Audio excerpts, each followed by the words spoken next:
Is recording. RTI International Center for Forensic Science presents Just Science.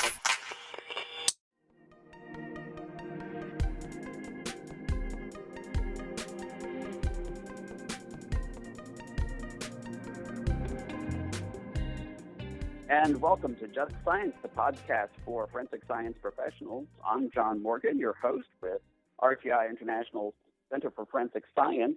Today we're doing a Just So You Know about a very, very special contributor to the forensic science discipline, Tony Cantu, who ran the Secret Service Forensic Laboratory for many years, has passed away here in the last couple of weeks. Huge loss for the forensic science community. Tony was, I think, in many ways a mentor to many folks within the scientific community who cared about forensic science. But of course, he also was somebody who mentored a great many forensic scientists, was responsible for a great deal of advancement in ink analysis in forensic science. We're very fortunate to have with us to talk about Tony today Joe Stevens, who was a document analyst with the Secret Service and trained and worked with Tony for a number of years and is now with the FBI laboratory as chemist and forensic examiner. Welcome to the podcast, Joe. Thank you for having me, John. I'll tell you my first story about Tony, because I started actually in the Justice Department in 2002, and I didn't know quite what to expect from other folks who were involved in work in forensic science and federal agencies. And Tony was the first senior person I met in the Justice Department and related stuff who was just like a friend. You know, he was just like, okay, John, you got this new responsibility. Let me help you. And that was just an enormous benefit to me in my career, in the sense that he was somebody who just wanted to help and reassure you and bring the junior folks along.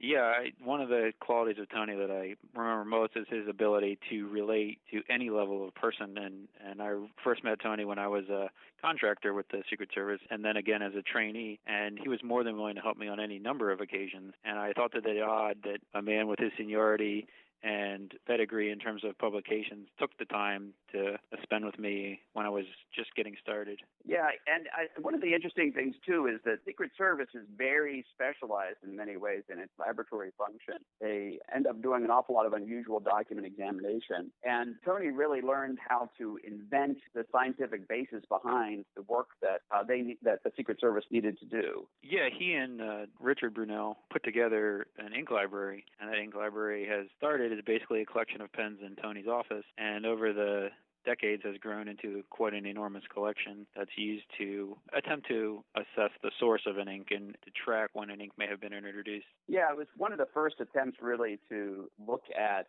an area of that is sometimes considered qualitative, and really try to understand specifically how you would match up an ink against really thousands of different varieties. And so it was very ambitious for its time, and still is very ambitious. It's probably one of the largest libraries in trace examination and document examination that we have still. Yeah, the last I worked at the service, it was over 13,000 inks. So that had grown from obviously a small office into a large space in a lab. But Tony also had the foresight to realize that some of the techniques that could have been used on it may not provide the information down the road that would be comparable. So, for example, Tony decided that thin layer chromatography was a good approach, and certainly it has its benefits, but it doesn't analyze the entirety of the ink. There's other components in inks to analyze. But Tony knew that they would stand the test of time, that you could compare an ink from 30 years ago with an ink from today. And if you're looking at the colorants, that comparison can actually take place. And that's pretty good foresight for him, because some other techniques have kind of come and gone, and Tony knew well enough to base it on something that was still used today. Yeah, I remember having that discussion with him, because in the mid-2000s, which is around when you were in the laboratory as well, you know, he was still doing thin layer chromatography. I'm like, Tony, there's an awful lot of other approaches to it. And he was very patient.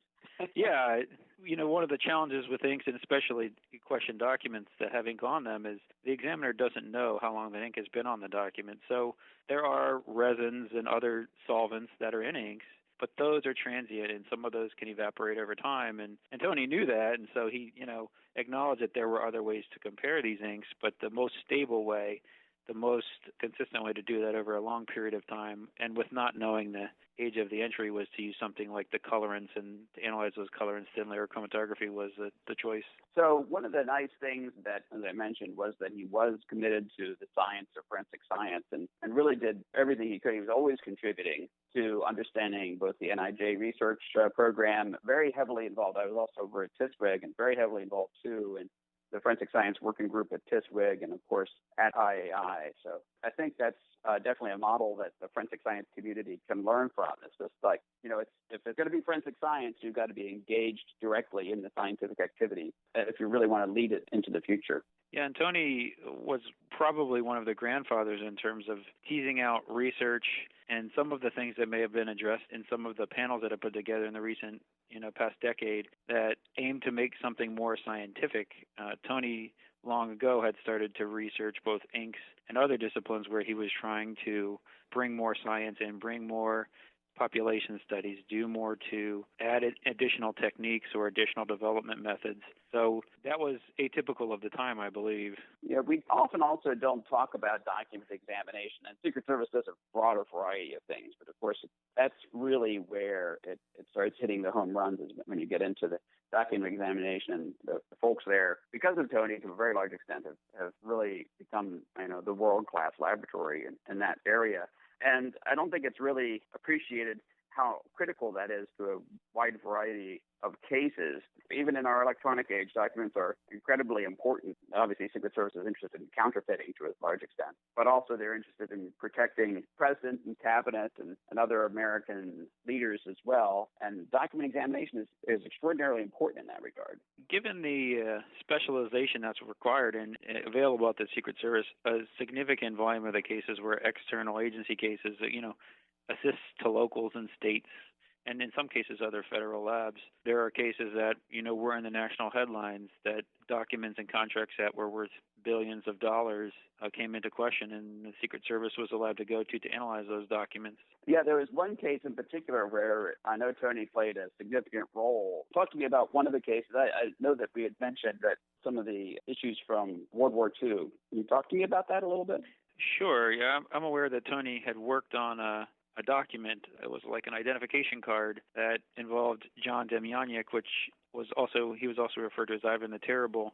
He was believed to be a Nazi war guard at one of the concentration camps. So he was eventually charged with some crimes related to that, and he was tried for those charges. And Tony examined that document and also testified in that case as well.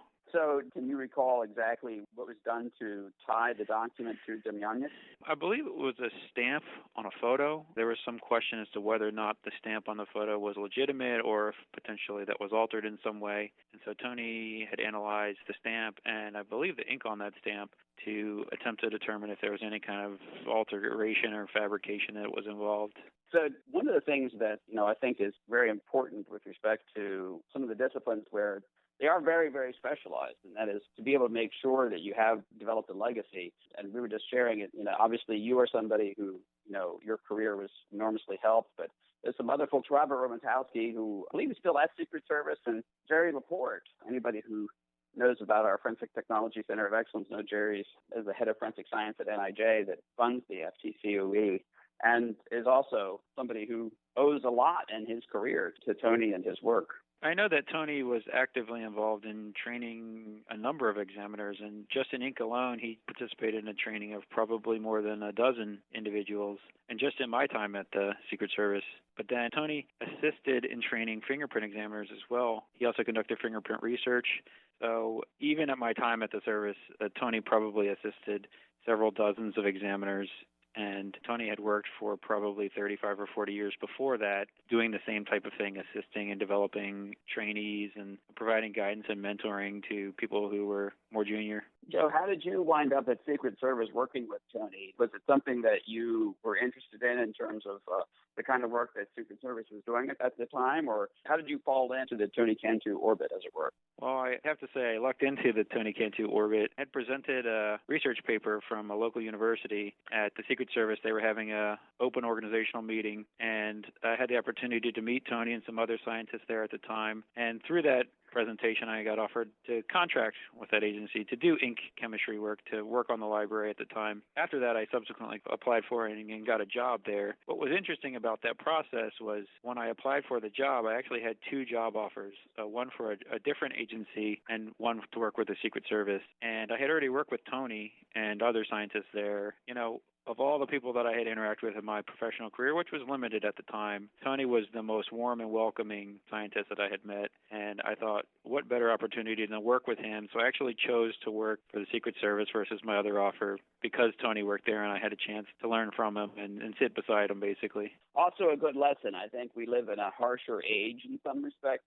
Tony reminds me of an era of how you treated somebody and the way in which you brought other people along and held up other people in terms of your service to them was considered very, very important, and sometimes we lose that value too much, I think. I agree that it's an underappreciated skill or personality trait, and far and away that's Tony's best personality trait, both his humbleness and his ability to relate to any person or group of people. I remember times where Tony would have conversations with waiters and waitresses at restaurants, or he would, chat up the maintenance staff that was coming through, tidying up the office. Tony always made time for everyone and was always genuinely interested in what they had to say and genuinely interested in helping them learn new things. And that's definitely a rare trait, and it's definitely something that I've taken away from Tony, and I use as many opportunities as I can to develop people that I may interact with where it's possible. Of course, you've now moved on to the FBI laboratory, and so you have a chance to bring Tony's spirit and his commitment to science and to excellent document examination and chemistry to bear on a whole new generation of folks at the FBI lab.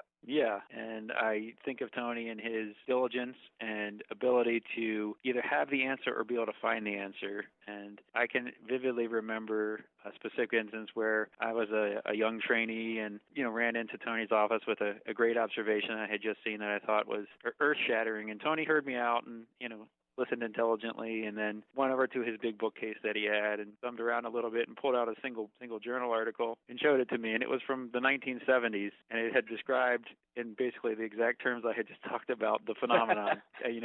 I just appreciated that Tony didn't make me feel little or small, that I hadn't come across that article yet. And at the same time, it was an article that he had published, so he knew exactly what I was talking about, but at no point did he make me feel small for not knowing that fact yet. So his ability to relate is one of those things that will always stick with me. Well, I think it's a great compliment. Your creativity and your mind was working along the same lines as Tony Cantu. I think you couldn't do worse than that. Tony always treated everyone as family. If he came across a book that he thought you might enjoy, he would check and see if it was something he could get for you, or if it was a family member that may have been sick, Tony would ask and, again, be genuinely interested in how that person was doing. It just made you feel like you were part of his family. And in a way, you were part of his work family, but he also made you feel like he was part of his personal family. But that was another attribute of him that I won't soon forget, that ability to merge both professional work and also the personal life that we all carry with us. That's fantastic. And I certainly appreciate that perspective, Joe,